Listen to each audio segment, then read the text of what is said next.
Muy buenas tardes, les damos la bienvenida a esta, que es la tercera y última jornada del ciclo de conferencias virtuales que dimos en llamar Hablemos de Familia, organizado por el Ateneo de Cultura, en conjunto con el Centro Universitario Bulevares y el Centro Cultural Rivera, y con el apoyo de los clubes de niñas Jacarandá, Semillas y Tacuaritas, y el de niños Yacaré y Caimán, todos de Santa Fe, República Argentina.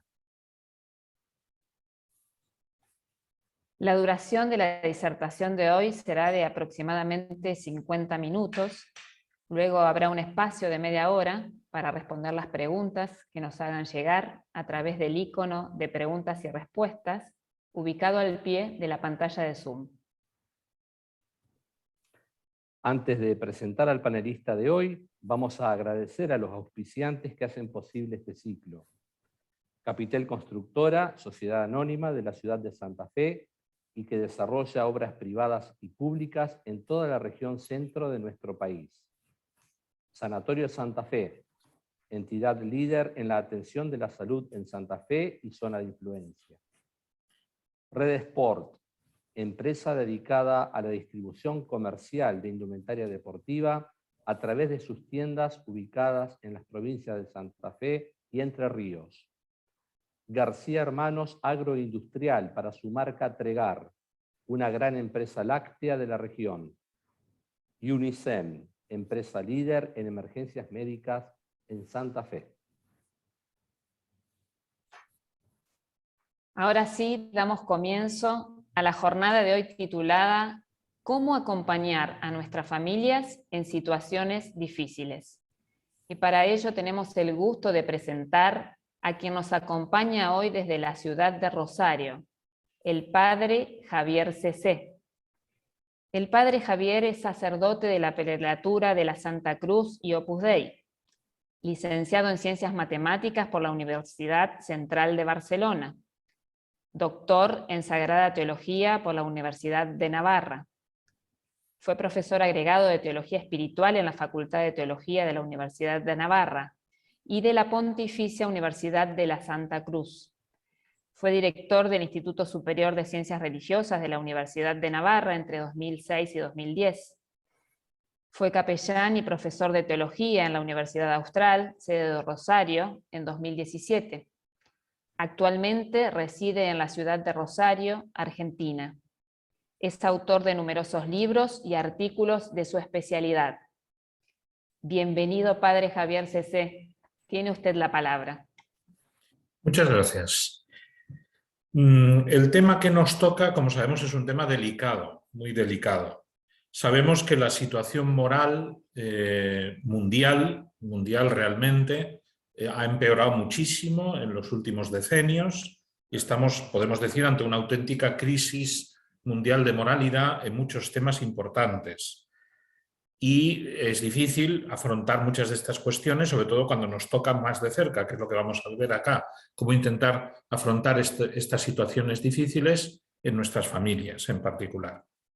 Entonces, como seguramente es sabido, aunque problemas morales ha habido siempre en la historia del mundo, desde luego, y a veces muy, muy fuertes, la crisis que actualmente estamos sufriendo, pienso que tiene su origen claramente en los años 60. En particular, por una parte, en la llamada revolución sexual, a partir de la cual empezó a extenderse por muchos países los ataques al matrimonio, a la vida sexual, digamos, ordinaria y corriente entre el varón y la mujer, empezó la homosexualidad, empezó, por otra parte, la difusión enorme del consumo de drogas, que cada vez creció más, empezó también la cultura de la muerte, aprobándose las leyes de despenalización del aborto en muchos países, que luego se fue extendiendo por todo el mundo, y en época más reciente ha ido surgiendo la ideología de género, un relativismo moral ya absolutizado en muchos temas fundamentales, ha crecido muchísimo el hedonismo, es decir, el consumo, también por el gran nivel de vida que se ha alcanzado en muchos países, el consumo de pornografía, el consumo de alcohol, de drogas, la falta de criterio moral a la hora de las diversiones, etcétera, etcétera, ¿no? Al principio, eso quizá a nosotros, argentinos y españoles, que es lo que yo conozco, nos afectaba menos, parecía una cosa de países lejanos, ¿no? Estados Unidos, que han aprobado la ley del aborto, ¿no? Por cierto, el primer país en que ha empezado a revertir esto, como sabemos, muy interesante para el futuro, ¿no? Pero eso por allí empezó, ¿no? O lo veíamos en personas lejanas, ¿no? Como algo, se ha divorciado no sé quién, pero era más bien un fenómeno que nos afectaba a la mayoría de nosotros muy de lejos. Pero cada vez se ha ido acercando más.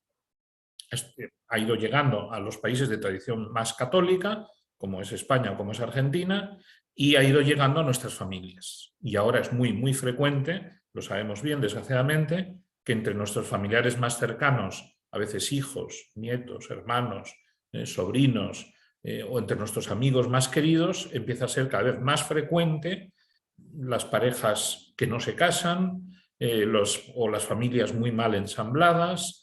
Cada vez es más frecuente la homosexualidad, por lo menos declarada, aunque no se llegue a vivir, pero en muchos casos también viviéndola específicamente. Otros temas delicados como es la fecundación artificial, tema muy delicado también. Cada vez hay más divorcios, como sabemos, ha crecido exponencialmente el número de divorcios. O simplemente, que está muy detrás de todo eso, claro, o acompañando todo eso, el alejamiento de Dios, la indiferencia religiosa. Muchas de nuestras familias tradicionalmente cristianas empiezan a dejar de serlo, o por lo menos en la práctica, aunque muchos todavía estén bautizados, y eso se añade a la crisis moral y una cosa lleva a la otra con gran facilidad. Bueno, no se trata ahora de plantear el panorama negativo, no es eso a lo que me voy a dedicar, pero había que aclarar por dónde vamos, ¿no? Antes de entrar en lo que puede ser un camino de solución. De entrada yo aclaro que voy a hablar desde el punto de vista de la teología y de la espiritualidad, que es a lo que yo me dedico como sacerdote y como teólogo. Me he dedicado toda mi vida, desde que me ordené sacerdote, a la teología espiritual, exactamente, ¿no? Y lo que voy a decir a continuación, como se verá enseguida, tiene mucho que ver con eso. No voy a entrar en cuestiones psicológicas, que muchas veces están detrás, o hay que buscar también una solución en ese terreno, ni por supuesto médicas, ni sociológicas, ni antropológicas. Yo voy a hablar de lo que sé, que es la vida espiritual. Por otra parte, me parece que es donde está la solución mejor para todos estos problemas y la más eficaz, aunque sea difícil, por supuesto.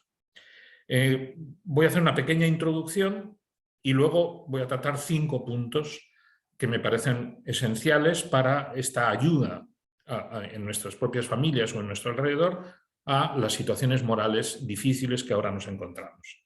Ante todo, una afirmación clave: la libertad.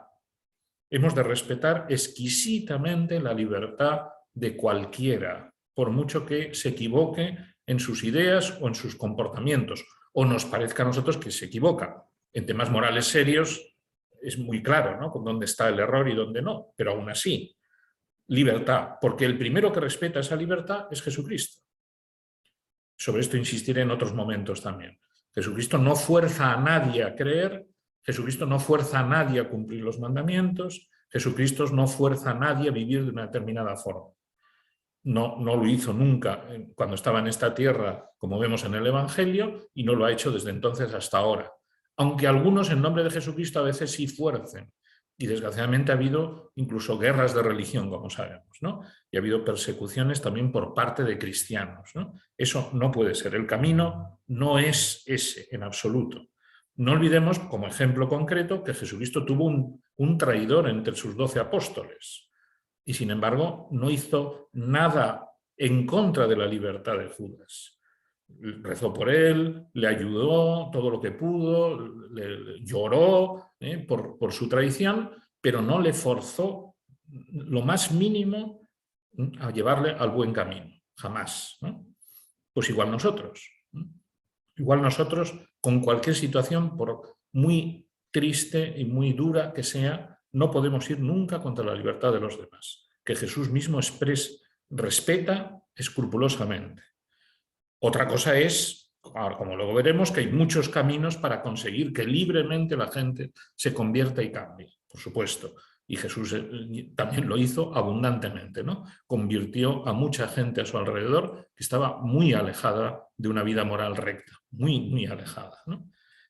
Este domingo mismo leíamos en el Evangelio la parábola del rico Epulón y el pobre Lázaro, y cómo Jesús habla expresamente ahí de que Él ha venido justamente para los pecadores, justamente para los pecadores. O sea que Jesús sabe qué hacer con los pecadores, hemos de confiar en Él, pero eso respetando siempre la libertad. Pero se puede hacer mucho, como hace Jesús, y nosotros en su nombre. De hecho, tenemos muchos ejemplos de conversiones, muchos, todos los días, y todas las semanas, todos los meses. Ahora, además, con estos sistemas electrónicos modernos, en la red misma no paran de aparecer videos y testimonios de gente que se convierte y que se convierte desde situaciones realmente muy difíciles y muy alejadas de Dios y muy alejadas de una vida moral sana, pero se convierten y cambian su vida. De hecho, por ahí va a ir mi reflexión, recordando una conversión histórica muy conocida, la de San Agustín, pero sobre todo viéndola desde su madre, desde Santa Mónica. Va a ser mi fuente, digamos, de inspiración para las ideas que voy a desarrollar a continuación, porque es un ejemplo muy apropiado. Una madre con un hijo muy perdido, y que consigue no solo su conversión, sino que sea un gran santo. Y además, no solo consiguió la conversión de su hijo, sino de su otro hijo, porque se convirtieron los dos que tenía, y su marido también. Entonces, viendo lo que fue este ejemplo de Santa Mónica en su día, además una época muy parecida a la nuestra, la época de los primeros cristianos, que era también una época de gran inmoralidad generalizada y de gran paganismo, pero que ellos fueron cambiando, pues viendo este ejemplo podemos tener algunas ideas que nos pueden servir ahora, que me parece, insisto, en que son las más importantes para afrontar la difícil, muy difícil situación moral en la que nos encontramos ahora. Primera idea, la más importante y la que está detrás de todo lo que diré después. Estamos hablando de una santa, Santa Mónica. Y eso me recuerda una frase de San José María, que muchos de ustedes conocerán y recordarán, cuando dice: estas crisis mundiales son crisis de santos. Es decir, ojo a echar la culpa de lo que está pasando a la ideología de género, al relativismo moral, a no se sabe qué movimientos mundiales, bueno, a lo mejor sí que existen, no voy a entrar en eso ahora, que están patrocinando todas estas barbaridades. Eso es quejarse inútilmente y alejar la solución del problema. No, el problema es que faltan santos, seamos claros. Estamos en un momento de crisis de santos. Si hubiera más santos como Santa Mónica, por poner ese ejemplo, o San Agustín, su hijo, esto cambiaría enseguida, enseguida. Es una crisis de santos. San José María, cuando dice esta frase, le dice con toda intención. Está unida a todo su mensaje sobre la llamada universal a la santidad. Hay que buscar la santidad personal. Esa es la solución para los problemas del mundo. Volvemos a Santa Mónica. Era santa, bueno, es santa. ¿Santa cómo? Santa como esposa, como madre, como ama de casa, etc. Es decir, una santa de la vida ordinaria. Una santa de esas que el Papa, de forma muy simpática, el Papa Francisco llama de la puerta de al lado. Pero que es verdadera santidad. Y así fueron los primeros cristianos en conjunto, no solo este ejemplo que estoy poniendo, sino todos aquellos cristianos de esa época, cómo cambiaron la sociedad de entonces, porque fueron santos, muchos mártires, aunque en la época de San Agustín ya no había mártires, pero fueron sobre todo eso, santos que ellos se identificaron con Cristo, mostraron a Cristo con su vida y fueron difundiendo eso y cambiando el mundo de entonces a base de santidad. No hicieron manifestaciones, ni organizaron partidos políticos. Ojo, no digo que eso no se pueda hacer, por supuesto, pero yo no voy a hablar de eso aquí, ¿no? Voy a hablar de la santidad. Si además se quiere uno organizar políticamente, socialmente, etcétera, maravilloso. Y a lo mejor habría que hacer más en ese terreno también, ¿no? Pero de hecho los primeros cristianos no hicieron eso. Lo que hicieron fue ser santos y evangelizar y difundir la persona de Jesucristo y el mensaje de Jesucristo. Por supuesto, Dios se puede servir de otros medios. También se convierte gente que su madre no es santa, por supuesto.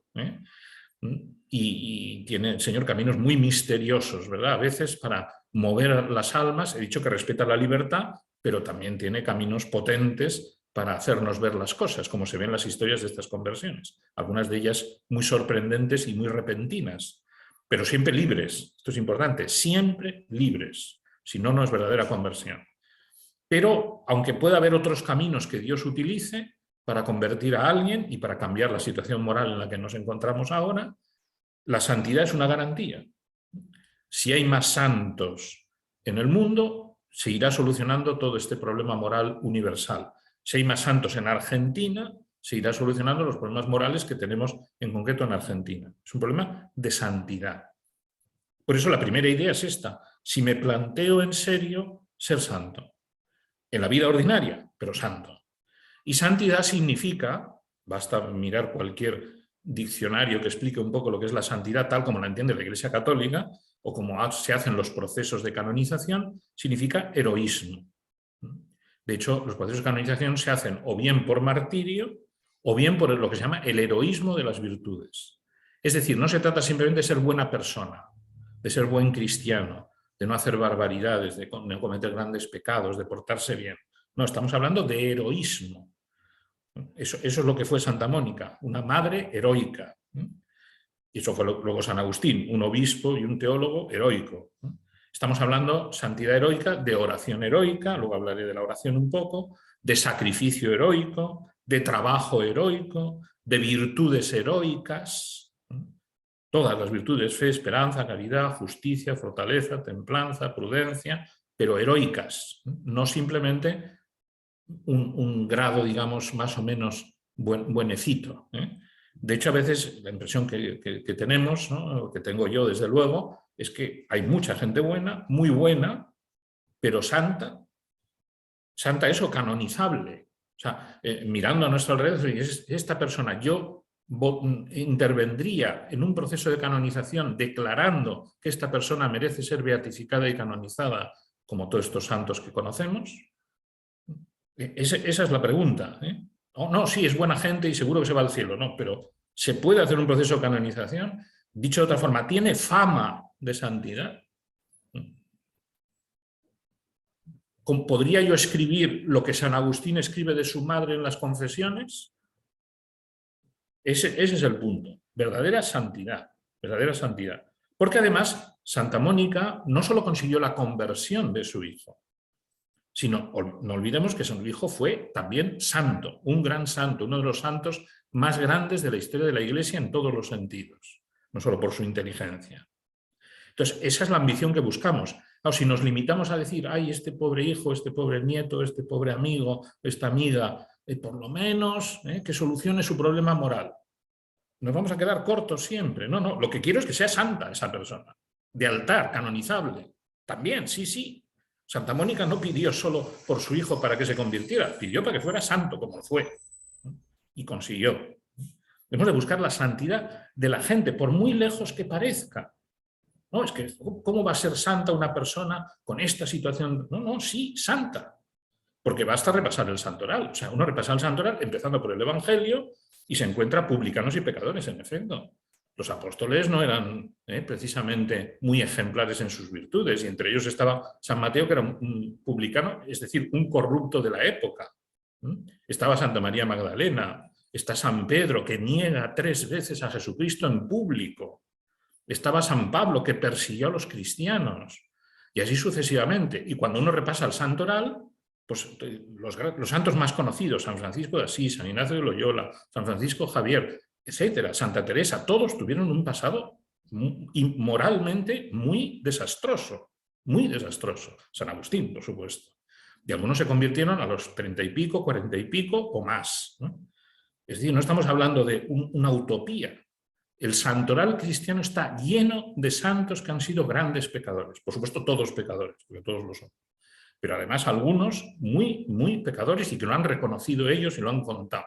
Y luego han acabado siendo santos no solo de altar, sino líderes de otros santos, como estos ejemplos que he puesto. Eso es muy importante. O sea, hemos de ser ambiciosos. No se trata solo de decir, bueno, vamos por lo menos a suavizar la inmoralidad que nos rodea. No, no. Vamos a darle la vuelta al mundo y a llenar el mundo de santos, como lo llenaron en el siglo IV o V, la época de Santa Mónica de San Agustín, o como lo llenaron luego en el siglo XII, en el siglo XIII, en el siglo XVI, etc. Bien, primer punto. Podría alargarme muchísimo más, pero creo que la idea queda clara. Segundo punto, que me voy a apoyar, que es como una concreción de lo anterior, todo lo que viene es una concreción de la santidad, en una frase conocida, muy citada, de Santa Mónica, que reproduce San Agustín en su lugar. Decía ella, en este caso hablando de su esposo. Cuando mi esposo está de mal genio, yo me esfuerzo por estar de buen genio. Cuando él grita, yo me callo. Y como para pelear se necesitan dos, y yo no acepto la pelea, pues no peleamos nunca. Esto es santidad. Esto es santidad heroica. Y esto es un camino para convertir a la gente. Ahora voy a ir concretando más qué se deduce de aquí en nuestro caso concreto actual, ¿no? Cuando en nuestras familias hay situaciones inmorales o difíciles, ¿no? Menos aún, Santa Mónica dice claramente, no discuto. Menos aún, diría yo, bueno, y dice ella también, como ahora diré, sobre temas religiosos, morales, etc. Todavía discutir de política o de fútbol, pues bueno, es indiferente para la moralidad en principio, ¿no? Pero mucho menos de temas religiosos o morales. Y a veces, ¿qué nos pasa ahora? Que entramos a continuas discusiones, sí, nosotros defendiendo la doctrina cristiana, la doctrina católica, la enseñanza del Papa, etcétera, muy bien, pero discutiendo. Y así no se va a ningún sitio. Volvamos al caso concreto de Santa Mónica y San Agustín. Claro, ¿cómo iba a discutir ella con su hijo, que era no solo una de las cabezas más privilegiadas de su época, sino de la historia de la humanidad? Había poca gente tan inteligente en la historia de la humanidad como San Agustín. Y eso, por supuesto, que su madre lo sabía. ¿Cómo iba a discutir con un hijo experto en retórica, expresamente? Es decir, en el arte de la palabra y del convencimiento a través de la palabra, como luego se ve en sus obras, ¿no? ¿Cómo iba a discutir con él? Tenía todas las de perder. Aunque en nuestro caso no pase lo mismo, pero puede pasar. O sea, que sean esas personas que están equivocadas o en situación irregular, pero sean mucho más inteligentes que nosotros, muchísimo más quizá. O sea, Santa Mónica tenía clarísimo, por ese camino no voy a conseguir convertir a mi hijo jamás, jamás. De hecho, con sencillez y humildad, como ella sabía que no podía entrar a discutir cuestiones religiosas con él, le pidió a más de un sacerdote y obispo que lo hicieran en su lugar, ¿no? Y un obispo le contestó con gran sentido común, dice, no, es inútil. ¿Por qué? Porque tu hijo, le dijo, está obstinado. No es un problema intelectual, sino de obstinación. Ahora entraré un poquito más en esto. Es el mismo obispo que le dijo otra frase famosa que luego comentaremos. Es imposible que se pierda el hijo de tantas lágrimas. Luego iremos sobre esta frase, que es muy importante también. Pero ahora me quedo con lo de obstinado, ¿no? Cuando este obispo le dijo a Santa Mónica, tu hijo está obstinado. Es que es verdad. O sea, la mayoría, no digo que pueda haber una excepción, pero la mayoría de las situaciones morales y irregulares del tipo que sea, droga, homosexualidad, convivir juntos, fecundación in vitro, por supuesto el alejamiento de Dios, la falta de vida religiosa, todo eso no es un problema ideológico. Sí, hay una ideología detrás, por ejemplo, la ideología de género, y hay libros y hay gente que piensa y intenta justificar todo eso intelectualmente, sí. Pero la persona concreta que vive de esa forma o que acepta esa situación no lo hace por un problema ideológico. Es un problema de corazón o incluso me atrevería yo a decir más de estómago. Es decir, es obstinación. Es un problema visceral. Voy a poner un ejemplo que tiene poco que ver pero que ayuda a entender. Nadie por razonamientos objetivos cambia de equipo de fútbol. Nadie. Nadie de Bocas pasa a ser de River, o de Colón a Unión, ya que estamos con gente de Santa Fe sobre todo, y mucho menos de Argentina a Brasil en el Mundial, porque ahí se une a la visceralidad del fútbol, la visceralidad además del patriotismo, claro. ¿Cómo voy a apoyar yo a la selección de Brasil? Y jamás habrá argumentos objetivos, no es que juegan mejor, es que tienen mejores jugadores, es que están mejor organizados, es que es más bonito, no, da igual, da igual. Yo soy del equipo que soy porque lo he sido siempre, ¿no? Y porque es algo que está en las entrañas de la persona. Pues, aunque es un ejemplo distinto, pero va por esa línea. Es decir, el que se empeña en la ideología de género, por ejemplo, no es por ideología, es por un problema visceral. No, y entonces no va a cambiar, ahora luego iré a esto, si no es por una conversión personal. No va a haber argumentos, a pesar de que hay muchos argumentos intelectuales que le convenzan. Eso como a San Agustín. San Agustín, cuando pasó por todas las sectas que pasó antes de hacerse cristiano, no era por convencimientos intelectuales, de hecho, porque cuando se dio cuenta de la verdad, cambió. No, el problema era otro, era un problema de inmoralidad. Y eso no es un problema de la cabeza, sino del corazón, de la vida, de la persona. Va mucho más allá de los razonamientos. Entonces, intentar razonar la que quiera que lo haga, el que quiera que lo haga, y si tiene capacidad intelectual, adelante. Pero no es el mejor camino, y menos para convencer o para ayudar a alguien concreto y cercano a nosotros.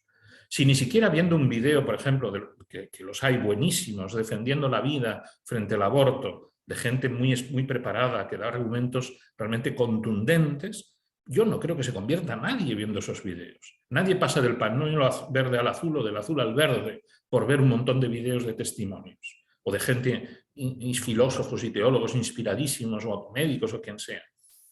No cambia. Esos videos nos sirven a los que ya estamos convencidos de un bando para seguir apoyando ese bando. Pero a la inversa es imposible. No se cambia.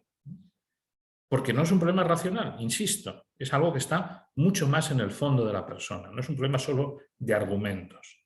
Entonces, ¿qué hay que hacer? Pues mantener la unidad, mantener el cariño, mantener la relación.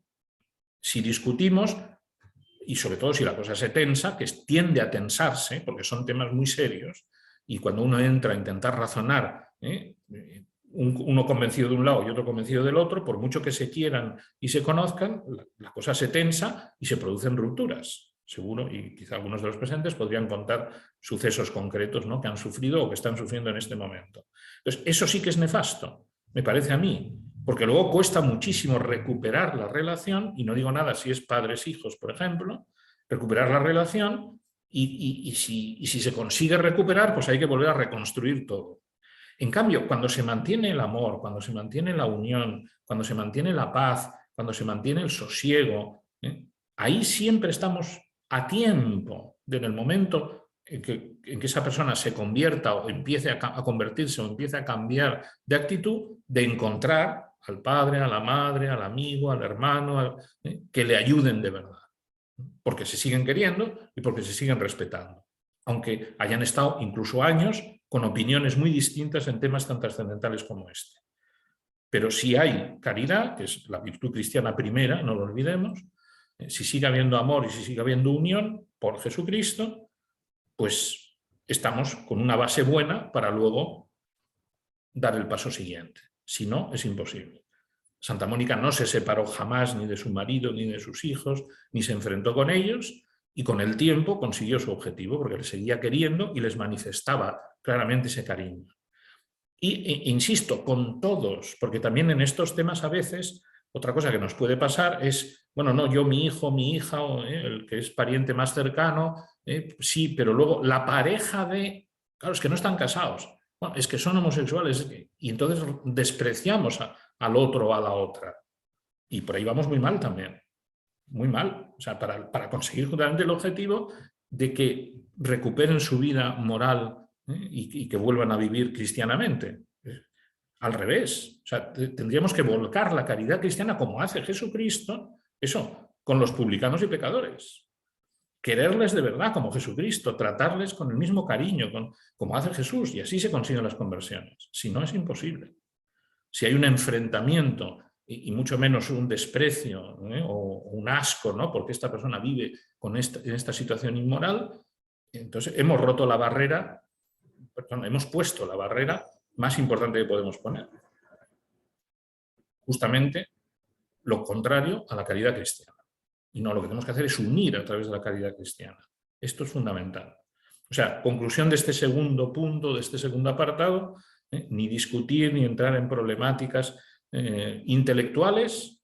Digo, todo puede haber excepciones en esta vida, pero en la mayoría de los casos me parece que no lleva a nada, y sin embargo crear todos los vínculos de caridad, de cariño, de comprensión, de relación que se pueda, cuantos más mejor, aunque haya que esperar años a que eso dé fruto, pero acaba dando. Entonces, tercer punto, si no puedo razonar, ¿qué hago? Bueno, ya he dicho algo ahora con la caridad, pero vamos a decir alguna cosa más. El buen ejemplo. Siguiente punto, claro, que tiene mucho que ver con el primero, la santidad. El santo arrastra, el santo convence, el santo cambia a otros, convierte a otros, porque es santo. ¿Y qué significa que es santo? Que está unido a Jesucristo. O sea, el buen ejemplo no es tanto buen ejemplo de virtudes, que sí, pero también hay gente muy virtuosa sin ningún sentido cristiano de la vida, porque hay gente muy buena y que se dan cuenta de que vale la pena ser buen hombre y buena mujer y comportarse bien, ¿no? Por otras motivaciones, ¿no? No, nosotros lo hacemos por Jesucristo. Y sabemos que Jesucristo es la solución de todos los problemas del mundo, también otros que no son morales, pero en particular los problemas morales, como lo tenían clarísimo los primeros cristianos, y por eso le dieron la vuelta a todo el paganismo de su época, llevando a Jesucristo. Entonces, el buen ejemplo sobre todo significa que vean a Jesucristo en nosotros. Nadie cambiará una situación moral de ese nivel tan grave si no se encuentra con Jesucristo, acepta a Jesucristo, más aún se enamora de Jesucristo. Y de ahí viene luego el darse cuenta de que se han equivocado y que tienen que rectificar su vida, que es el ejemplo de los conversos. Desde San Pablo, pasando por San Agustín, hasta varios muy conocidos que hay de la época moderna, ¿no? Por ejemplo, uno de los primeros promotores del aborto, el famoso doctor Nathanson, ¿no? Y tantos otros todavía más cercanos a nosotros, ¿no? Las conversiones vienen por un encuentro personal con Jesucristo, no por convencimientos intelectuales. Vienen por un encuentro personal con Jesucristo. Todos estos te lo cuentan, ¿no? A veces sorprendente, a veces a base de muchos años de gente que les ha ido enseñando, explicando, pero sobre todo mostrando, que es a lo que voy yo ahora, ¿no? Tenemos que mostrar a Jesucristo, que es el centro de la fe cristiana. Y si los demás, empezando por eso, claro, los más cercanos, nuestra familia, ven en nosotros a Jesucristo, lo encontrarán. Si no, va a ser muy difícil, porque, como sabemos, hay muchos otros que se empeñan no solo en no mostrarlo, sino incluso en atacarlo. ¿Cuánto han insistido los tres últimos pontífices en particular? Mucho, de distintas formas, pero siempre con esta idea, tanto Juan Pablo II como Benedicto XVI, como el Papa Francisco, que el cristianismo no es un conjunto de dogmas, por supuesto menos una ideología, no es un conjunto de preceptos morales, esto es importantísimo, porque muchos de estos se apartan de la fe cristiana porque ven solo unos preceptos morales como si se les impusieran, ¿no? Y les quitaran libertad. Y eso no es verdad. El cristianismo no es una lista de preceptos morales y en particular de moral sexual oprimente. No. Todos estos papas nos han dicho una y otra vez, el cristianismo es una persona, Jesucristo. Lo que hemos hecho los cristianos es optar por una persona, es seguir a una persona, es enamorarnos de una persona, Jesucristo, que es verdadero Dios y verdadero hombre. Entonces, como nos enamoramos de Él y reconocemos que Él es el camino, la verdad y la vida, aceptamos lo que Él nos enseña. Y ese es el proceso de los conversos. Una vez aceptado a Jesucristo, todos los prejuicios se caen y empiezan a aceptar la enseñanza de Jesucristo, porque aceptan a la persona. Ya está. Y entonces ya no hay discusiones sobre si este precepto moral sí, este no, este dogma sí o este dogma no. Da igual. Me estoy acordando de una que he trabajado mucho, una gran conversa y gran santa, Santa Edith Stein, que he trabajado bastante y conozco muy bien su vida, sus escritos, etc. Y ella cuando se convierte es eso, o sea, ella se convierte porque se encuentra a Jesucristo, gracias a Santa Teresa de Jesús, ¿cierto? Leyendo el libro de la vida de Santa Teresa, aunque tuvo otros toques de la gracia antes, y cuando ya acepta a Jesucristo, lo primero que hace es comprarse un catecismo y un misal, para ver qué dicen estos cristianos, porque no sabía, de hecho.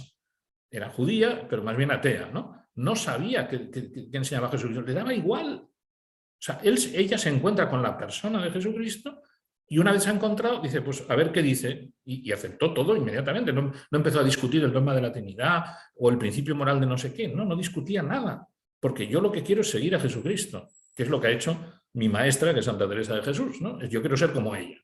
Ahí está. Ese es el camino. O sea, conseguiremos realmente mucho, bueno, no todo, porque depende de la libertad de los demás. Hay gente humilde y sencilla que acepta, otros que se cierran, ¿no? Pero para que nos acepten, tienen que aceptar a Jesucristo. Entonces, insisto, si nos ven a nosotros, si ven en nosotros a Jesús, les facilitaremos que se lo encuentren. Si no, es muy difícil. Por ejemplo, un ejemplo que he oído varias veces en los últimos años de distintas personas, ¿no? Quejándose, padres, madres, de que sus hijos han dejado de ir a misa, por ejemplo, los domingos. Pero claro, es que muchas veces, no digo que siempre, pero muchas veces cuando preguntas un poquito más, lo que pasa es que habían enseñado como nos han enseñado a lo mejor algunos, a mí no, sinceramente, pero puede que en otras generaciones nos hayan enseñado la misa como una obligación. Hay que ir a misa el domingo. Y desde que eran niños, insistían, no, el domingo hay que ir a misa. Y llega un momento en que dicen, no, no quiero, porque me obligáis. Es decir, no les han enseñado a amar a Jesucristo. Y mostrarles que por amor a Jesucristo, lógicamente, si le quiero, quiero estar con él. Y hay un sitio donde se está con él sobre todo, que es la misa y la comunión. Y el domingo, que además es su día, es como su cumpleaños, digamos, o como su fiesta, e igual que vas a casa de tus amigos para celebrar las fiestas, pues vas a casa de Jesús a celebrar su fiesta porque le quieres y es tu amigo. No sé, o un razonamiento de este estilo. Una persona que realmente va a misa porque ama a Jesús no deja de ir. Bueno, puede dejar por otras debilidades, pero no por eso. En cambio, si le obligas, pues deja de ir, claro, porque no le ha encontrado sentido. Y le parece que es eso, lo que decía antes, que no es el cristianismo. Una serie de leyes que fuerzan a. No. Hay que descubrir a Jesucristo y enamorarse de él.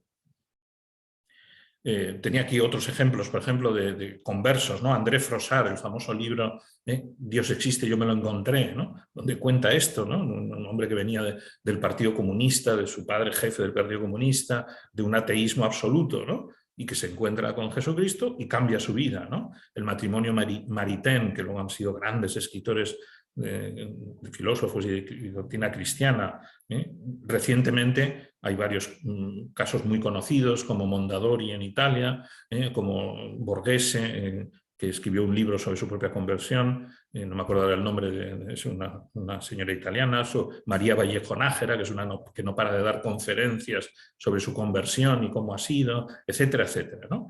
Hay un montón de gente en que siempre, en todos estos es constante eso. Me encuentro con Jesucristo y cambio mi vida.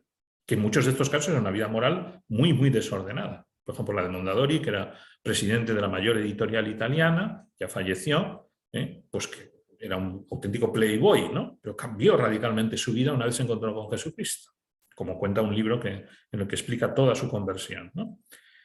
O sea, que se note que amamos a Jesucristo, que es el centro de nuestra vida, que eso es lo mejor que nos ha podido pasar, y por eso somos cristianos y por eso vamos a misa el domingo en particular, y eso arrastra, tarde o temprano, a la gente que es buena y normal, digamos, le arrastra, por muy metidos que estén en la droga o en la homosexualidad o en la ideología de género o en la ideología racionalista de lo que sea, da igual.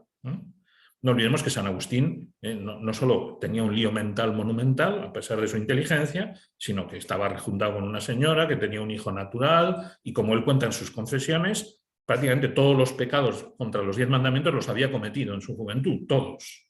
O sea que no es un ejemplo baladí, es un ejemplo de una conversión radical, de una vida inmoral y de una ideología absolutamente confusa, hasta llegar a ser uno de los grandes pensadores cristianos de la historia, si no el más grande, junto a Santo Tomás de Aquino. Bien, vamos al cuarto punto, muy importante, por supuesto, y es el que más suele ser conocido de Santa Mónica, justamente, ¿no? La oración. ¿Qué hizo Santa Mónica? Sobre todo, rezar. Rezar durante años, 30 y pico años en el caso de San Agustín, y más o menos lo mismo su marido y su otro hijo. Rezar durante muchos años, pero rezar con una oración realmente santa. Porque ahí es otra cosa que veo yo, que a veces no acabamos de entender bien lo que significa rezar, y en concreto rezar por la conversión de alguien que está en una situación moral de estas tan complicadas y difíciles, ¿no? Por ejemplo, no pedir exigiendo. Que a veces parece que pedimos al Señor como exigiendo, ¿no? Como si el Señor tuviera la obligación de escucharnos. Por cierto, que estas 3 o 4 cosas que voy a decir sobre la oración, todas esas las explica muy bien San Agustín, que es uno de los grandes maestros de la oración, y en particular de la oración de petición. Él entra muy directamente a la famosa pregunta: ¿por qué mi oración no es escuchada por Dios? ¿No? Entonces, una de las cosas que dice es esta, es que a veces rezamos mal, rezamos exigiendo, ¿no? Y no podemos exigir a Dios. Eso es ponerse por encima de Dios, eso es pretender ser Dios, ¿no? Porque de hecho, cuando rezamos por temas de estos tan importantes, Otra cosa es si uno reza, por ejemplo, para que llueva, pues bien, que hay que rezar también y es muy bueno, ¿no? Pero no es un tema trascendental moral, ¿no? Pero en cambio, si uno reza por la conversión de fulanito, por la conversión de menganita, porque solucione su vida, porque se arregle este matrimonio o por lo que sea, lo que estamos rezando es por un tema en el que entra la libertad de las personas. Pero que por supuesto Dios quiere. ¿Cómo no va a querer Dios que todos seamos santos? ¿Cómo no va a querer Dios que las familias estén bien constituidas? ¿Cómo no va a querer Dios que vivamos moralmente bien? ¿Cómo no va a querer Dios que una persona que está enganchada a la droga o al juego, que esto está pasando mucho también, o a la pornografía, deje de estar enganchado a esto, o al alcohol, ¿no? ¿Cómo no va a quererlo Dios? Por supuesto que lo quiere, si es el primero que nos quiere santos. Y Jesús ha venido para eso, para enseñarnos a llevar una vida santa y a vencer todas estas malas tendencias de la naturaleza, del pecado, ¿no? Por supuesto que lo quiere Dios. O sea, estamos pidiendo a Dios algo que Él ya quiere y que lo quiere antes que nosotros. Algo por lo que Él ha dado su vida, Jesucristo, por lo que ha muerto y ha resucitado. No tenemos que convencerle de que eso es bueno. Quizás sí que, repito, sí que hay que convencerle de que la lluvia es buena. Bueno, también lo sabe Él, pero bueno, todavía podríamos decir, o de otro capricho que se nos ocurra, le podemos pedir si queremos. Pero de esto no hay que convencerle de nada, no hay que exigirle nada. Él es el que quiere. El problema es que hay una gente libre que no quiere. Que en cuanto quieran, Dios les va a dar la gracia, inmediatamente, pues eso, a los San Pablo. Si aceptan, les va a dar la gracia. El problema es que no aceptan. Entonces, en el fondo, cuando estamos pidiendo la conversión de alguien, lo que estamos pidiendo a Dios es que esa persona cambie su libertad, pero sin que Dios le fuerce. Dios tiene muchos caminos para eso, claro, como se ve en la historia de San Agustín o de San Pablo o de otros, ¿no? Pero lo que estamos pidiendo es eso. Por eso no podemos pedir exigiendo, porque el que no quiere no es Dios, sino el interesado, que es muy distinto. Pues por eso hay que pedir, y estas son otras cosas que explica San Agustín y otros padres de la Iglesia, hay que pedir con humildad. ¿No? Con la humildad del que sabe que no tiene poder, que no tiene medios, pero Dios sí lo tiene. ¿No? Y que Dios sabe más que nosotros, tiene más capacidad que nosotros, tiene la gracia que esa persona necesita, que no se la damos nosotros, sino que se la da Dios, etcétera, etcétera. Hay que pedir con humildad. Hay que pedir con perseverancia. Que muchas veces, eso es una idea también de San Agustín y de otros padres de la Iglesia, el problema es que a veces parece que se retrasa la conversión de una persona o la solución de un problema, pero no es que se retrase porque Dios lo esté retrasando, sino porque quiere que nosotros perseveremos en esa oración que nos hace mucho bien. A nosotros y a los interesados, a los dos. Y el que, por ejemplo, que San Agustín se convirtiera a los 33, 34 y no a los 23, 24, pues fue buenísimo. Fue buenísimo. Como se ve luego en su vida. Y uno decía, bueno, si hubiera convertido 10 años antes hubiera sido mejor. Pues quizá no, porque quizá no estaba maduro, porque quizá hubiera sido una conversión falsa, porque quizá hubiera convertido y hubiera vuelto a caer. No sabemos. Lo que sí sabemos es que la oración de Santa Mónica fue eficaz, que San Agustín se convirtió de verdad y que Dios efectivamente consiguió su objetivo, sin forzar la libertad de nadie. Es decir, detrás de todo esto hay confianza en Dios, que no significa que no recemos, porque Él mismo nos ha dicho, pedid y recibiréis, buscad y hallaréis, llamad y se os abrirá. Y la misma oración nos hace mejores, ¿no? Insisto, y la perseverancia en la oración nos hace mejores a nosotros, forma parte de esa santidad y garantiza también mejor la conversión de las personas. Pero no es un problema, eso es un problema de confianza, de abandono en Dios, de comprensión de Dios. Y ojo con esto, porque también yo oigo a veces la frase decir, bueno, si Dios no quiere, no, claro que quiere. Claro que quiere, ¿no? Bueno, acepto la voluntad de Dios si esto no se soluciona, si este problema no sale, si esta persona no se convierte. No, es que esa no es voluntad de Dios nunca. Abandono en Dios no significa que abandono en que la cosa salga mal, no, porque por parte de Dios no quiere que salga mal. Abandono en Dios es eso, es humildad y confianza y perseverancia para que Él haga lo que Él sabe hacer, que lo hace mucho mejor que nosotros. Y no meternos nosotros por medio con exigencias, ¿no? Pero tampoco con esa falsa aceptación, ese falso abandono, que es decir, bueno, si no sale, pues me resigno. Por supuesto, sufriendo mucho, pero me resigno. No, no. es que Dios tampoco se resigna, no se resigna en absoluto. Es más, hasta el último momento de la vida de cualquiera, Dios sigue interviniendo, y hay muchas historias también de conversiones en los últimos instantes, porque Dios no abandona a ningún alma nunca, si ese alma se deja ayudar, claro, siempre estamos con la libertad por en medio, ¿no? Bien, aquí entra también muy bien la famosa frase de San Pablo del omnia in bonum, todo es para bien, todo es para bien. Incluso de estas situaciones negativas y malas que vivimos moralmente, salen muchos otros bienes. Por ejemplo, eso, la perseverancia en la oración. Incluso muchas veces, aunque no salga el objeto directo de la oración cuando esperamos, van saliendo otras cosas que no sabemos, porque Dios sabe más y tiene en su cabeza y en su corazón todas las conciencias y todas las personas. Y nosotros apenas vemos cosas desde fuera. Y, por ejemplo, en esta línea también quiero insistir en el tema de la oración, que tengamos cuidado con obsesionarnos, que nos puede pasar, ¿no? Solo determinadas intenciones o solo determinadas personas. Hay que tener el corazón abierto, el corazón universal. Eso es lo que buscamos, por supuesto, a los seres queridos, ayudarles, pero lo que buscamos es la conversión del mundo, que es a lo que nos ha mandado Jesucristo, ¿no? Ir por el mundo entero predicando el Evangelio. Y es lo que hicieron los primeros cristianos. O sea, vamos más lejos, tenemos también que darnos cuenta si nuestra oración es universal, de verdad. Si estamos pidiendo por todas las necesidades de toda la Iglesia, de todos los países, de todo el mundo. Que hay mucha gente en otros lugares que lo está pasando mucho peor que nosotros, por estos mismos motivos o por otros, ¿no? Debemos de tener también un sentido universal de la oración. Y que la oración no es solo oración de petición. Como explica también el mismo San Agustín en muchos lugares, hay 4 formas fundamentales de oración. Una es la petición, sí, importante, pero hay que adorar a Dios. Y quizá a base de pedir y pedir y pedir nos hemos olvidado de adorar a Dios. Esto también lo ha dicho el Papa Francisco bastante. Y el Papa Benedicto también lo dijo antes, ¿no?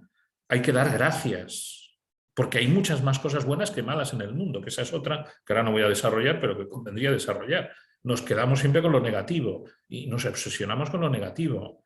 Y lo bueno es muchísimo más que lo malo, lo es también ahora. Y no le damos gracias a Dios por todas esas cosas buenas, que son muchísimas. Y la oración es también desagravio. Desagravio por mis propios pecados, primero, porque todos somos pecadores, y desagravio por esos pecados que vemos a nuestro alrededor y que tanto nos escandalizan. Pero en lugar de escandalizarnos, lo que hay que hacer es lo que hizo Jesucristo: desagraviar, perdonar. Y precisamente la santidad tiene esa condición, que es la purificación del pecado y la condición de unirnos a Jesucristo en su sufrimiento por los demás. Entonces, si reaccionamos, volvemos a una idea de antes, a la contra de estas situaciones, no estamos haciendo lo que hizo Jesucristo. Lo que hay que reaccionar es con desagravio. Ante una noticia mala, negativa, terrible, moralmente escandalosa, nada de escándalo. Rezar y rezar desagraviando. Porque es lo que hizo Jesucristo. Y Jesucristo ha muerto por esas personas. Ha dado su vida, ha dado su sangre, por ideologías de género, homosexuales, drogadictos y religiosos, por todos los problemas que tenemos ahora. Jesucristo ha muerto y ha dado su sangre. Y esto nos lleva al último punto, al quinto, que lo iba a desarrollar con esa frase de este obispo, que no fue San Ambrosio, aunque San Ambrosio intervino mucho también al final en la conversión de San Agustín y ayudó a su madre mucho, pero es otro obispo que no se sabe el nombre, pero es el que le dijo esta famosa frase: es imposible que se pierda el hijo de tantas lágrimas. Es decir, el mismo dolor, pues eso, el dolor de una madre al ver a su hijo tan perdido, a pesar de su categoría humana y de su capacidad intelectual, pero tan perdido, ese mismo dolor propició la conversión. Porque es un dolor unido a la cruz de Jesucristo. Las lágrimas de Jesús, que lloró expresamente, y sale varias veces en el Evangelio, y sobre todo todo el sufrimiento de la pasión, las lágrimas de María, la dolorosa al pie de la cruz, pues eso, las lágrimas de una madre como Santa Mónica, eso alcanza la conversión porque es, en el fondo, une todo lo anterior. Es santidad, es oración, magnífica oración, y es el ejemplo, llevar a Jesucristo a los demás, porque eso es lo que ha hecho Jesucristo por nosotros, ¿no? O sea, el mismo dolor que nos lleva, porque nos da mucho dolor, claro, no solo una persona, sino eso, la suma continua de matrimonios rotos, de situaciones irregulares, de nuevas leyes en contra de la vida, etcétera, etcétera, ¿no? En España, por ejemplo, se ha aprobado ya la eutanasia, que aquí, gracias a Dios, todavía no se ha planteado, pero se planteará, no tengamos dudas, etcétera. Bueno, pues todas esas cosas terribles que vamos continuamente oyendo, ¿no? Y sufriendo y viendo, a veces, como digo, muy cerca de nosotros, ese dolor, que es lógico que nos venga porque es un dolor profundo, porque son temas muy serios y porque se juega la salvación de muchas almas, ese mismo dolor es el que puede conseguir la conversión de toda esta gente. No puede, lo hará, como lo hizo Jesucristo y como lo hicieron los primeros cristianos. Pero tiene que ser un dolor unido de verdad a la cruz de Jesús. No es el dolor en sí mismo el que purifica, en absoluto. Es Jesús el que purifica, es Jesús el que salva. Es la cruz de Cristo la que es salvadora y redentora, no la nuestra. La nuestra lo es en la medida en que se une a su cruz. Y por eso ahí está la clave, ¿no? Cómo nos unimos a Jesucristo en todo, pero en particular en el dolor, y en particular en el dolor que nos producen estas situaciones, a veces, eso efectivamente, muy dolorosas y que nos afectan muy profundamente porque queremos a los demás, claro, y les queremos de verdad, ¿no? Lo cual no quita que además unamos también esa cruz de Jesús, por supuesto, y a ese dolor por la situación inmoral, otras cruces que nos vengan, ¿no? De todo tipo, pasivas o activas, es decir, la mortificación. Y aquí aprovecho para entrar en otro punto clave, que está detrás, o sea, dentro de este punto del dolor y de la cruz, que está detrás de muchos de los problemas morales que hay ahora. ¿Por qué ha pasado todo esto? Y sobre todo, ¿por qué está pasando en los países más desarrollados? Porque Argentina, con toda la crisis económica y todo lo que queramos, es uno de los países más desarrollados del mundo. En el mundo hay 200 y pico países, y hay algunos que están muy mal, y de hecho moralmente son los que están mejor. Los países africanos o algunos asiáticos, mucho más pobres que nosotros, moralmente no tienen estos problemas. Los solemos tener los países más ricos, ¿no? Y por eso también empiezan, todos estos problemas han empezado en Estados Unidos, Europa, sobre todo el norte de Europa, que es donde más inmoralidad hay, ¿no? En toda la franja norte de Europa, ¿no? ¿Por qué? Porque hay mucho hedonismo, mucho aburguesamiento, mucha gente que vive eso materialistamente, ¿no? Entonces, eso es lo que lleva a esto, o sea, porque detrás de muchas decisiones inmorales, como no formar una verdadera familia, o como la droga, o la pornografía, etcétera, etcétera, son por hedonismo. Es decir, por buscar el propio placer, no la felicidad. Aunque muchas veces nos engañan esta gente, o se engañan más bien ellos a sí mismos, dicen, no, es que yo soy feliz así. No, esa no es verdadera felicidad, es placer, que es distinto. No se dan cuenta de dónde está la verdadera felicidad, que está en el verdadero amor y que está en Dios, ¿no?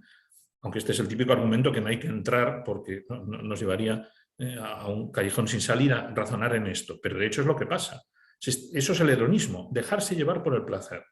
Entonces, la plata, es decir, el comer bien, el beber bien, el tener la vida materialmente solucionada, y todos estos vicios que han ido saliendo son vicios, como pasó en el Imperio Romano, cuando los cristianos llegaron, vicios que han ido corrompiendo moralmente porque tenemos muchos medios materiales, ¿no?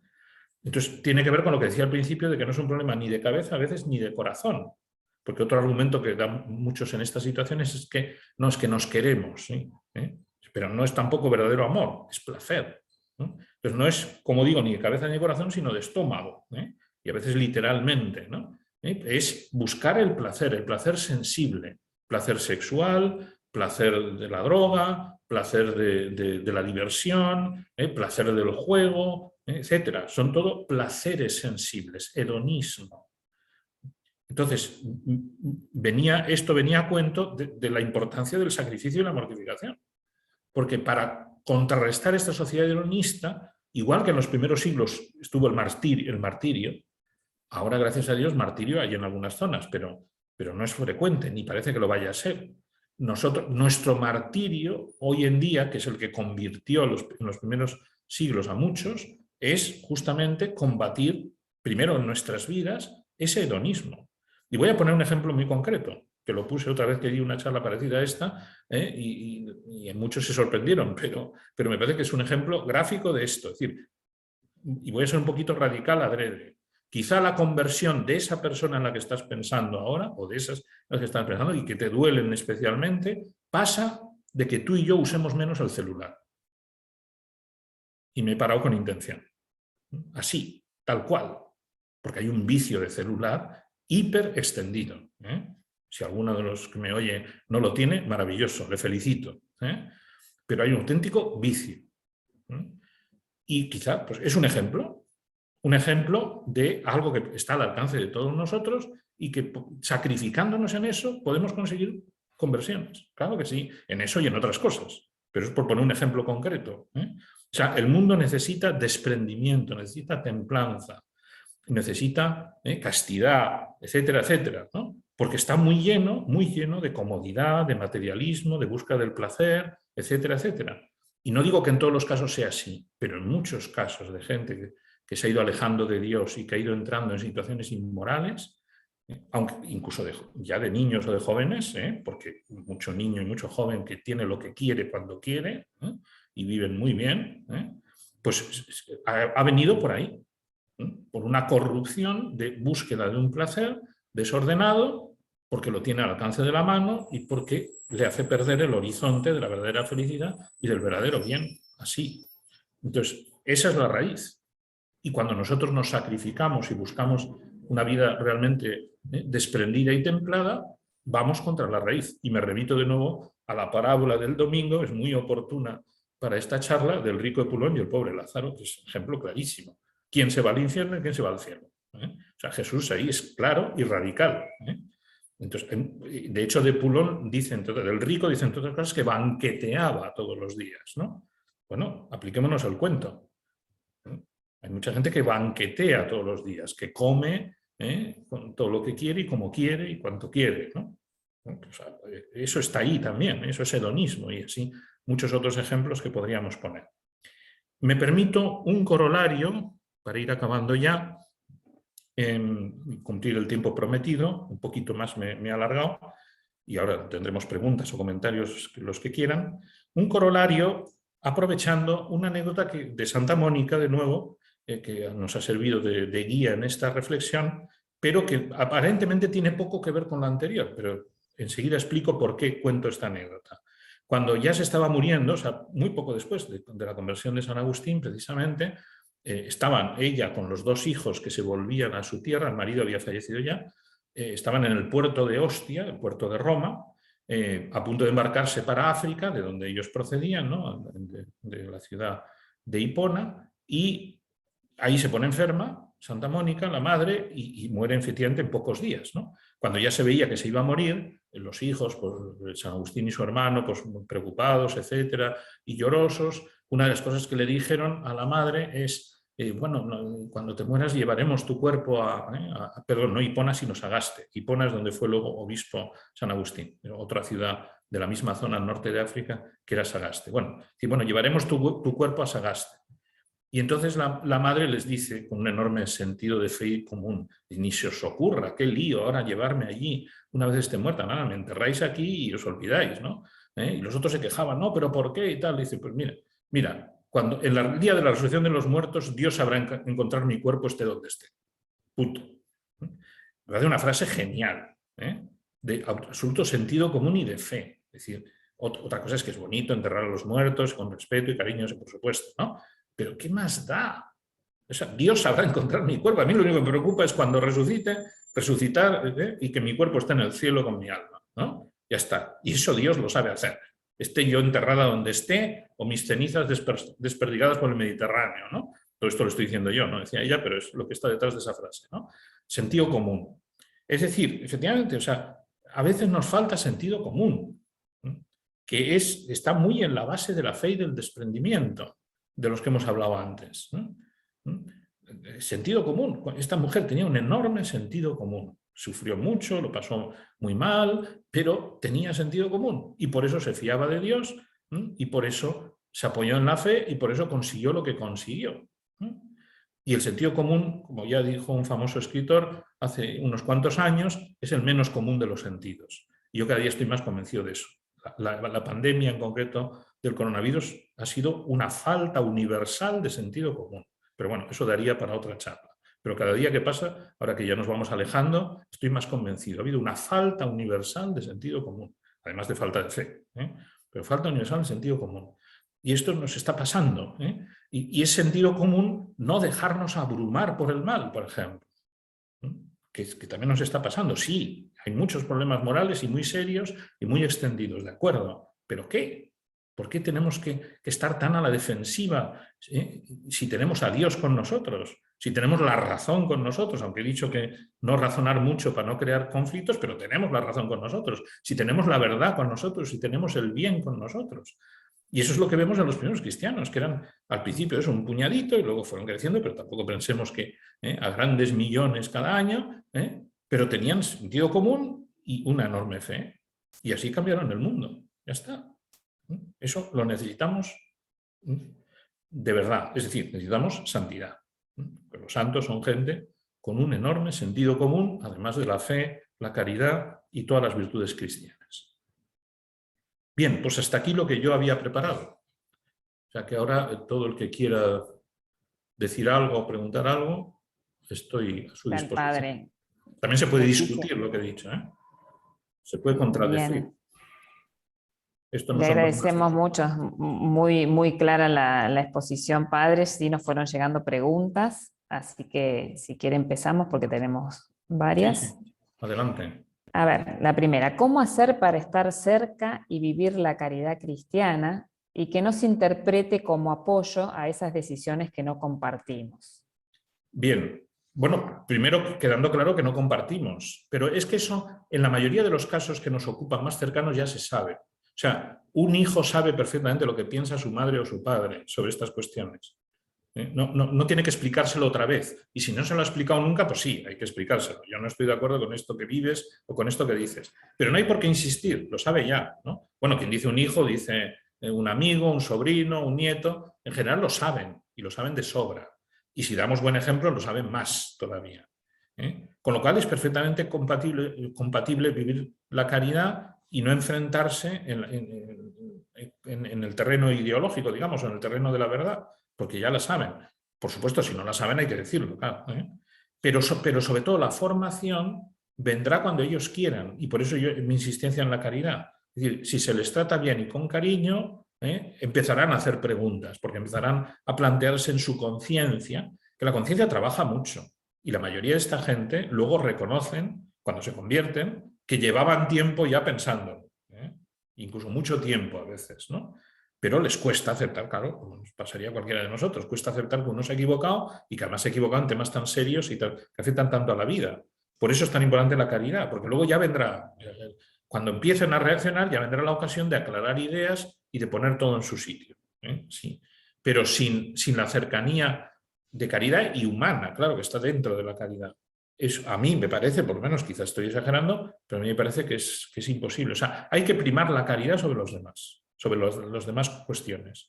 Aún a riesgo, me parece a mí, de que alguna cosa no quede suficientemente clara en el terreno de la moral o de la verdad. Pero me parece que es más importante la caridad, mucho más importante. Porque sin ella, luego lo otro sí que nos sale. En cambio, lo otro siempre estamos a tiempo, siempre que nos amemos, ¿no? ¿Cómo se ve en Jesucristo mismo? O sea, Jesucristo hizo mucho más, de hecho, de lo que dijo. Sí enseñó, y hay enseñanzas clarísimas, pero sobre todo enseñó con su vida, con su ejemplo. Y los primeros cristianos igual, no hacían grandes discursos, ni había catecismos y tratados de teología, todo eso vino mucho después. O sea, la frase famosa que aparece en varios libros paganos de la época de los primeros cristianos es: miren cómo se quieren, ¿no? Mirad cómo se quieren. O sea, llamaba la atención de los paganos cómo se querían los cristianos, que esa es otra que ahora tenemos que mejorar mucho, cómo nos queremos entre nosotros, ¿no? Por eso, caridad, ese fue el camino, eso atraía mucho más que los discursos intelectuales, ¿no? Bueno, me parece a mí. Más preguntas. El Papa Francisco también le decía a los jóvenes en Chile: ¿qué haría Cristo en mi lugar? ¿No? Eso es una pregunta que hay que hacerse muchas veces. Por cierto, también para entender al Papa Francisco. Muchos de los gestos que hace, él los hace porque tiene esa pregunta en la cabeza continuamente: ¿qué haría Jesús en mi lugar? Y a veces nos escandalizamos y nos olvidamos de eso. Bueno, ya se escandalizaron de Jesucristo, claro. Los fariseos y demás, y mucha gente. Y alguna vez incluso bastantes discípulos se escandalizaron, pero él no, en su actitud no echó marcha atrás jamás, ¿no? Tampoco en su palabra, pero desde luego en la actitud. ¿Qué más? ¿Se puede rezar para que Dios intervenga en la libertad de otra persona? Bueno, sí matizando. O sea, pedirle que coaccione, no, es que no lo va a hacer. Bueno, si quieren rezar, recen, pero les aseguro que esa oración no es escuchada, porque no hay ni un solo caso, pero ni uno solo. Bueno, invito a alguien que me ponga un ejemplo en que Dios coaccione la libertad, ¿no? Puede parecer, por ejemplo, la conversión de San Pablo puede parecer una coacción, pero no lo es, en absoluto. O sea, San Pablo decide convertirse porque quiere, y además luego en sus cartas lo explica un montón de veces, ¿no? Podía haber dicho que no, perfectamente, ¿no? O sea, lo que se puede pedir, por supuesto, eso, por la conversión, porque les ayude, porque les convenza, etcétera, etcétera. Pero no, yo no me liaría mucho ahí, la verdad. O sea, nosotros rezamos por la gente que queremos para que sean buenos, para que sean santos, etcétera, ¿no? Luego que Dios haga lo que a él le parezca conveniente.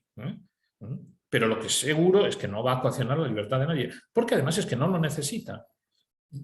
Porque, como digo, él sabe más. Pero por otra parte es que si coaccionara la libertad, entonces caeríamos en el error que tiene mucha gente ahora. Hay mucha gente que tiene la imagen de Dios, eso como alguien que juega con nosotros, que se interviene, es casi como un titiritero que va jugando con marionetas, ¿no? Entonces eso no es así. Entonces una imagen falsa de Dios. Bastaría que Dios a una sola persona la coaccionara para que todos estuviéramos temblando. Porque entonces, ¿dónde está mi libertad? Si yo tomo una decisión y a Dios no le gusta, me la va a impedir, ¿no? Uno solo bastaría. Entonces, ya no seríamos libres. Dios nos ha dado la libertad como uno de los grandes bienes. Si a una sola persona, una vez, Dios le impide actuar libremente, ya no somos libres ninguno.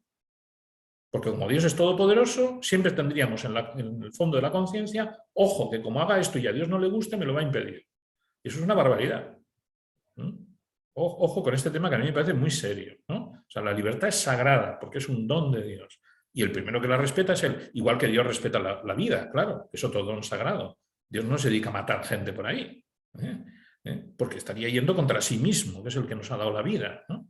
Entonces, esa imagen de Dios que a veces está extendida por ahí es falsa, radicalmente falsa, como se ve en Jesucristo. Jesucristo da la vida, Él, pero no mata a nadie.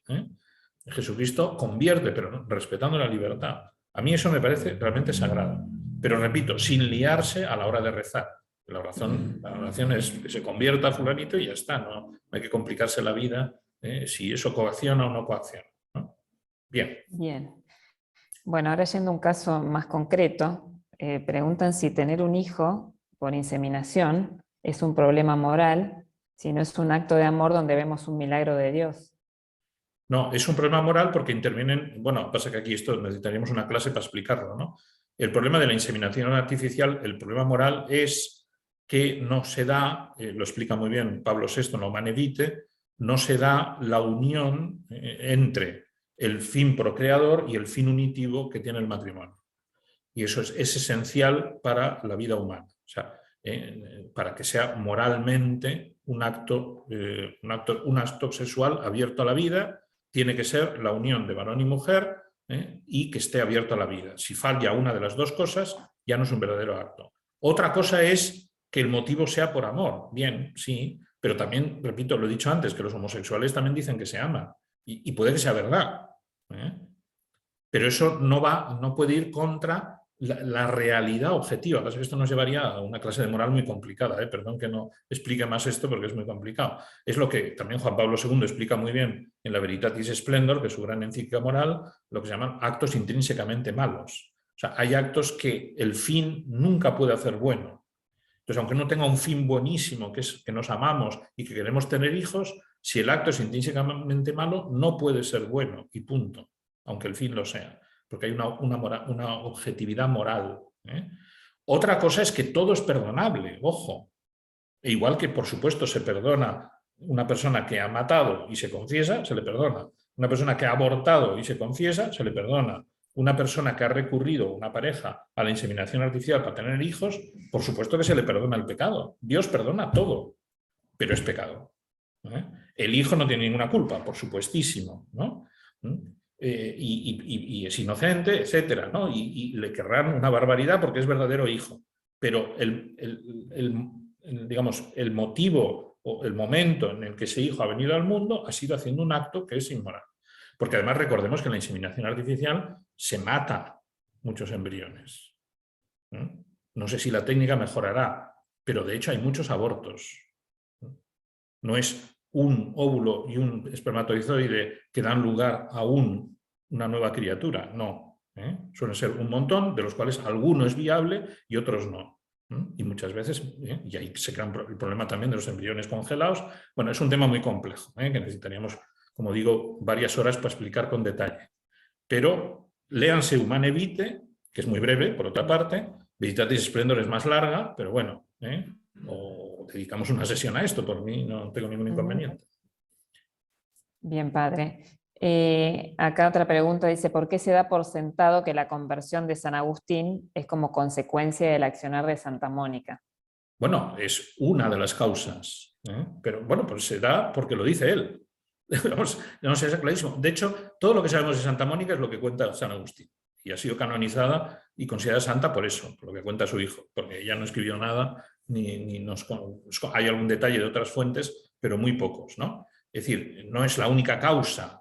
Probablemente más gente rezó. De hecho, San Ambrosio, que citaba antes de pasada, intervino bastante. Y habló mucho con San Agustín y le impresionaron mucho sus sermones, etcétera, ¿no? Y probablemente hubo más gente. Si uno lee las confesiones con atención, ve otra gente que le influyó, y mucho, ¿no? Pero es clarísimo que Santa Mónica fue decisiva, ¿no? Como madre, por su oración, por su ejemplo, etcétera, ¿no? Y eso es a lo que vamos. Luego, como digo, Dios tiene muchos caminos y normalmente va sumando todo lo que puede para ayudar a una persona. Pues lo mismo que ha dicho antes Santa Edith Stein y el libro de la vida, eso también lo cuenta ella, que fue leyendo ese libro como dio el paso definitivo, pero antes había habido una amiga suya que le impresionó mucho, una señora que vio rezando, en fin, cuenta varias cosas, ¿no? Siempre hay varios factores, pero desde luego hay uno decisivo y este lo es. Sí, sí. ¿Qué más? Bien. Nos pasa muchas veces como padre que nos avergonzamos de los problemas morales de nuestros hijos o de algún familiar muy cercano. ¿Cómo poder sí, esto es importante. manejarlo? Claro, en el fondo hay como un sentido de culpabilidad, ¿no? Por eso nos da vergüenza. ¿Cómo puede ser que un hijo mío, que yo lo he educado bien, que lo he formado, que no sé qué? Bueno, o lo mismo podría ser con un amigo, con alguien, ¿no? Muy cercano, decir, ¿qué habré hecho mal? ¿No? Bueno, ojo, puede ser que hayamos hecho algo mal, por supuesto, pero lo mismo, si hemos hecho algo mal, Dios lo perdona y punto, ¿no? Pero aquí entramos de nuevo en el tema de la libertad. Cada uno es responsable de su vida moral. Por eso también el ejemplo que he puesto al inicio de Judas, ¿no? O sea, es decir, discípulo de Jesucristo, escogido por él como uno de los 12 apóstoles. Entonces, ¿Jesús se podría haber echado la culpa a sí mismo de la traición de Judas? Bueno, si nos ponemos en esta mentalidad del padre que se siente culpable por lo que hacen sus hijos, sí, y sin embargo no. Es evidente que Jesús no tiene ninguna culpa. La moralidad. Es más, Jesús sale al paso de este tema que les pasaba mucho a los judíos de la época, cuando dicen, por ejemplo, cae la torre de Siloé y le preguntan a Jesús, bueno, ¿quién pecaron para que pasara esto? ¿Ellos o sus padres? Y Jesús dice, ni ellos ni sus padres. Primero, porque la caída de una torre no tiene nada que ver con el pecado. Está ahí desmintiendo esa relación que a veces también unimos. Hay mucha gente que ha dicho que el coronavirus era un castigo por los pecados. Dios no se dedica a castigar. No caen las torres para castigar pecados. Eso, ni coronavirus para castigar pecados. Esa es una aclaración que hace Jesús. Pero la otra aclaración que hace es que los pecados de los padres no influyen en los hijos. Y a la inversa. ¿No? Si los padres han pecado, son ellos. Si los hijos han pecado, son ellos. El pecado es individual. Aunque a veces colaboramos varios y provocamos, ¿no? Sí, pero la responsabilidad es personal. Cada uno tiene sus propios pecados como cada uno tiene sus propias virtudes. Por eso también puede haber una madre santa que sus hijos no sean santos. Puede ser santísima. Hemos puesto este ejemplo porque nos interesaba, pero hay muchos otros ejemplos que no han conseguido la conversión. Pero no dejan de ser santos por eso, porque la libertad es de ellos, ¿no? Por tanto, a la inversa igual. El que los hijos o alguien muy querido lleve una vida inmoral no significa que yo soy culpable. Alguna culpa puedo tener, pero una vez uno ha examinado su conciencia y ve que no, o se ha confesado, tranquilidad, ¿no? Yo no soy el culpable. La responsabilidad es siempre personal. Bien, padre, nos piden bibliografía para recomendar, que usted ha nombrado ya algunos autores, libros. Esto siempre me preguntan, pero es muy complicado porque es que, claro, hay bibliografía de tipo más... yo recomendaría leer Conversiones, sinceramente. Conversiones. Sí, o sea, leer, pues eso, leer las Confesiones de San Agustín de entrada, que la gente se asusta. ¡Ay! No, es un libro interesantísimo y que hay que leerlo despacio y con atención, pero que ayuda muchísimo. Y ahí se ve una persona que se convierte. O sea, yo creo que eso, historias de conversiones ayuda mucho, ¿eh? El italiano este que he citado antes, Mondadori, que es un libro, no me acuerdo los títulos así, tendría que haberlo preparado, pero es fácil encontrarlo, que lo escribió con Vittorio Messori, que es otro converso italiano que ha escrito muchos libros sobre Jesucristo, sobre la Virgen, etc. Y cuando se convierte escriben la biografía entre los dos, ¿no? El converso y Messori, y es muy interesante. Esta Borghese Alessandra, ahora me ha salido el nombre, Alessandra Borghese es una italiana, también escritora famosa, que también tiene un libro contando su conversión, incluso dos, porque luego hizo una segunda versión contando más cosas posteriores, ¿no? O esta Vallejo Nájera. Hay varias que lo cuentan en videos también, ¿no? En videos, sí. Como Vallejo Sí, el de Nájera, Vallejo, o estas sí. dos, hay dos casos muy relacionados con el aborto. Uno es una ecuatoriana que trabajó en las Naciones Unidas y que tiene varios vídeos por ahí contando todas las barbaridades que hacían desde Naciones Unidas y cómo ella se convirtió. Me parece que había sido incluso terrorista. Y hay otra, que hay una película hecha sobre ella, que era directora de una clínica de abortos en Estados Unidos y que también se convirtió, ¿no? Hay una película contando la historia de esta mujer, ¿no? Por ahí. A mí me parece que ese tipo de literatura, hay más, bastante más, el clásico de Froissart, etcétera, ¿no? Este tipo de literatura ayuda mucho porque lo ves vivo, ¿no? Y más ahora que lo que nos gusta son los testimonios, ¿no? Ves vivo el proceso de conversión de una persona y muchas veces eso con alguien a su lado que le ayuda, ¿no? Luego hay otro libro muy interesante que leí yo hace años, pero buenísimo, que se llama Escritores Conversos, que cuenta toda la historia de los conversos ingleses, que hay una racha espectacular en el siglo XX, los Chesterton, Lewis, Tolkien no, porque ya era católico, pero Belloc, bueno, son un montón, algún artista también, como algún actor de cine, como Alec Guinness, ahí sale un montón, el propio escritor es converso y te va contando todas las historias de todas estas conversiones, cómo se van conociendo entre ellos, que han sido casi todos grandes pensadores que han influido muchísimo, ¿no? Hace poco se ha convertido en un actor famoso, que también hay vídeos por ahí contando su historia, Shia LaBeouf. Es un chico joven que actúa en varias películas, por ejemplo hizo de Indiana Jones joven, ¿no? Bueno, y hay muchas historias, ¿eh? Eso buscaba, el famoso actor mexicano Velázquez. Verástegui, que cuenta también su conversión y tiene unas conferencias por ahí espectaculares, ¿no? El mismo Jim Caviezel, el que hizo de Jesús en La Pasión de Cristo, ya era católico, pero también tiene unas conferencias contando su experiencia espiritual que impresionan mucho, ¿no? Esto es gente que además sabe hablar, ¿no? Y lo hace muy bien. Sí. No digo, ahí ese género me parece que es muy bueno, para ayudarnos y para animarnos, ¿no? Luego ya habría que ir a libros más que explican más, digamos, la teoría, pero como he dicho antes que la teoría no es la parte fuerte, eso tendría que pensarlo un poco más, ¿no? Pero bueno, un libro interesante, perdón, para acabar con la bibliografía, es de un grupo inglés que se llama Catholic Voices, que muy interesante porque ahí explican cómo argumentar con estos temas sin enfadarse. Viene a ser la idea, ¿no? Y entonces te dan una serie de consejos ellos lo plantean sobre todo para intervenir en medios públicos, ¿no? O en redes sociales, etcétera, pero que sirve también para el tú a tú con alguien cercano, ¿no? Es decir, cómo dialogar sobre estas cuestiones sin enfadarse. Y es muy interesante, una serie de consejos que dan prácticos y que ellos han puesto en marcha.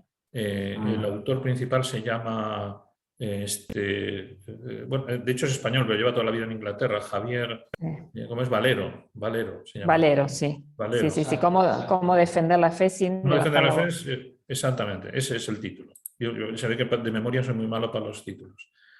Pues ¿Cómo defender la fe? Ese es un libro que da muchas ideas prácticas para hablar sin enfadarse, ¿no? Acá comentan uno del esbirro también, que es la sí, conversión es de otra un historia de masíjar. conversión. Otra historia de conversión muy interesante. Sí, es que hay muchas, muchas, algunas más vivas, así, otras más intelectuales, pero muy aprovechables, ¿no? Padre, para cerrar, porque no hay más preguntas, pero hubo gente que se fue sumando durante la charla, y sería bueno que usted vuelva a mencionar los puntos en los que se basó su disertación como para Sí, que bien, quede muy como bien. resumen. Sí, yo, como introducción, la idea de respetar la libertad, porque Jesús la respeta escrupulosamente, y luego el modelo que he usado, que es el de Santa Mónica, como ayuda a la conversión de su hijo San Agustín. Primera idea, la santidad, santidad personal, que haciendo hincapié en eso, en que si hubiera más santos esto cambiaría. Si todos somos santos, cambiaremos el mundo, como lo cambiaron los primeros cristianos y otros a lo largo de la historia. Segunda idea, no discutir, y menos sobre temas religiosos, morales, etcétera, sino primar la caridad, porque no es un problema en la mayoría de los casos intelectual, sino eso moral, ¿no? Y entonces hay que ir a la conversión personal y con la discusión se consigue poco. El tercer punto es el buen ejemplo, sobre todo ejemplo de Jesucristo. O sea, que la gente vea a Jesucristo en nosotros, ¿no? Y a través de eso lleguen al punto central de la conversión, que es el encuentro con Jesucristo. Si no, es muy difícil. El cuarto punto es la oración, pero no la oración solo de petición, sino una oración que sea mucho más rica, ¿no? Que no sea solo el pedir, y además con esas características que explica San Agustín de la humildad, la perseverancia, la confianza en Dios, etc., ¿no? Y el quinto punto, el valor del dolor, del mismo dolor que provocan estas situaciones morales, unido a la cruz de Cristo y con hincapié en el desprendimiento y la templanza, que es, me parece a mí, la raíz moral más importante, o sea, la contraria, es la raíz moral más importante de todos estos problemas morales, ¿no? Entonces, si vamos por delante con el desprendimiento y con el sufrimiento, iremos dándole la vuelta a esta búsqueda del placer, que es la que hay detrás de todo esto. Bien, eso es lo que he dicho. Bueno, y el corolario, que es el sentido común, que me parece muy importante. Muy bien. Bueno, Ese es el resumen. Muchas gracias, padre. De nada. perfecto, Pues muy padre. bien, pues hasta otra ocasión, cuando ustedes quieran. Perfecto, padre. Muy Muchas bien. gracias. Un saludo a todos. Padre, y a todos los que han participado de esta hermosa disertación, volver a escuchar esta disertación que está grabada y compartirlas. Además de la extensa bibliografía que el padre nos pasó, creo que es muy bueno volver a escucharla con detenimiento, Muy bien. porque todos los argumentos sólidos, claros, precisos y muy contundentes que nos dio nos puede ayudar para llevarlos con caridad hacia otras personas. Realmente, padre, muchísimas gracias. ¿Sí? Bueno, y si quieren algo, les dan mi correo electrónico y contesto a Bueno, los que quieran. perfecto, padre, cómo no, Sí. cómo no. Muchas gracias por esa disposición. También queremos agradecer a todos los presentes en esta conferencia y en las anteriores de este ciclo que hoy terminamos, por el tiempo que le han dedicado, por la participación en las preguntas y en los comentarios que hemos recibido, todos muy buenos. También a los disertantes de las anteriores conferencias, al matrimonio de Ricardo Di Paola y Lourdes Di Paola, y también de la licenciada Manuela Caminal. Por supuesto, muchas gracias a las empresas que hacen posible con su aporte estos encuentros: Capital Constructora, Sanatorio Santa Fe, Red Sport, García Hermanos Agroindustrial para su marca Tregar y Unicem. Los esperamos para nuestros próximos encuentros, que difundiremos a través de mails que haremos llegar, como hicimos en este caso, y les contamos que en nuestro blog del Ateneo de Cultura van a encontrar estas grabaciones también, como así las anteriores que hemos tenido en ediciones anteriores. El próximo encuentro va a ser presencial, lo que estamos organizando aquí en Santa Fe, para el lunes 21 de noviembre, Dios mediante. Se trata de la tercera edición de la jornada de bioética, que ya para nosotros es tradicional realizarla en esa altura del año. Bueno, para todos, nuevamente, muchísimas gracias, muchas gracias, padre, y que tengan todos muy buenas noches.